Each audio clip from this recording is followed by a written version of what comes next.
मेरा नाम सैमुअल करुणाकर मेनिकोंडा है। मैं फूड का डायरेक्टर और फाउंडर हूँ। फूड का मतलब है फीडिंग ऑर्फन्स, ऑप्रेस्ड एंड डेस्टिट्यूट्स। हम हैदराबाद में काम करते हैं।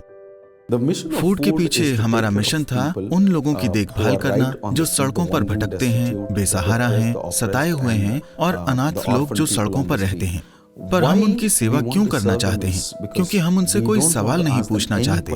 ये बात मुझे बाइबल में एक अच्छे सामरी की याद दिलाता है। अच्छा सामरी वो था जिसने एक आदमी को सड़क पर पड़ा देखा तो उसने उससे कोई सवाल नहीं पूछा, बल्कि उसने उसके साथ अच्छा किया। उसने उसकी मदद की, उसने कपड़े दिए, उसने उसे उठाया, उसे घर ले गया और उसे तब तक रहने की जगह दी जब तक वो ठीक नहीं हो गया। साल 2020 में जब पेंडेमिक आया तो हमारे लिए ये पूरी तरह से एक नया इन्वेंशन था। हमें नए सिरे से काम करना था कि हम उन लोगों की सेवा कैसे करें जो कई परिस्थितियों से गुजर रहे हैं। हमारे सामने कई प्रवासी ऐसे भी थे जो कर्नाटक से चलकर तेलंगाना आए थे। हमने सरकार से उसके लिए परमिशन ली। हमें उन्हें एक स्कूल में रखना पड़ा और परमेश्वर की कृपा से फूड लगभग 13,000 से अधिक लोगों को इन शेल्टर्स में ठहराने के काबिल था और हम उन्हें ब्रेकफास्ट देते थे और कभी-कभी उनके लिए दोपहर के खाने और रात के खाने का भी इंतजाम होता था।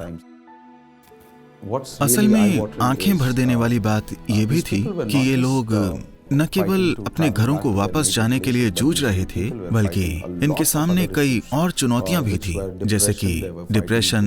वो पैसों की तंगी से लड़ रहे थे, अपने रिश्तों से जूझ रहे थे। इस पूरे पैंडेमिक के दौरान मैंने जो सबसे छू लेने वाली बात देखी वो ये है कि मैंने लोगों को मरते देखा। कुछ लोग तो मर जाते थे पर किसी की हिम्मत नहीं थी कि वो पास जाकर उन्हें उठाए, क्योंकि हर कोई उन्हें उठाने से डरता था।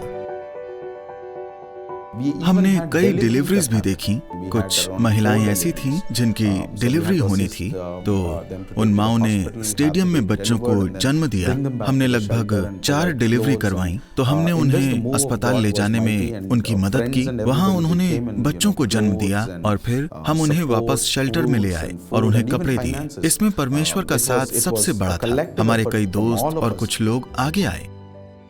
मेरी पत्नी को ये आइडिया आया और उन्होंने कहा कि क्यों ना हम टीचर की मदद करें। तो फूड ने एक प्रोजेक्ट शुरू किया जिसका नाम था थैंक यू टीचर। इस प्रोजेक्ट के जरिए हमने 1 महीने का या 2 महीने का राशन मुहैया करवाया। हमने इन स्ट्रीट वेंडर्स और दिहाड़ी मजदूरी पर काम करने वाले लोगों को मंथली ग्रोसरी किट्स दी। इन लोगों को अपने परिवारों में कोविड की कड़ी मार झेलनी पड़ रही है। मैं परमेश्वर को धन्यवाद देता हूं कि उन्होंने फूड के रूप में मेरे जीवन में मुझे मौका दिया, अनाथ और बेसहारा लोगों को खाना खिलाने का। इस मिनिस्ट्री के माध्यम से परमेश्वर हर दिन मेरे जीवन को बदल रहे हैं और वो मुझे भटके हुए लोगों के जीवन को बदलने में मदद कर रहे हैं और उन्हें प्रभु यीशु मसीह के प्रेम को जानने में मदद कर रहे हैं।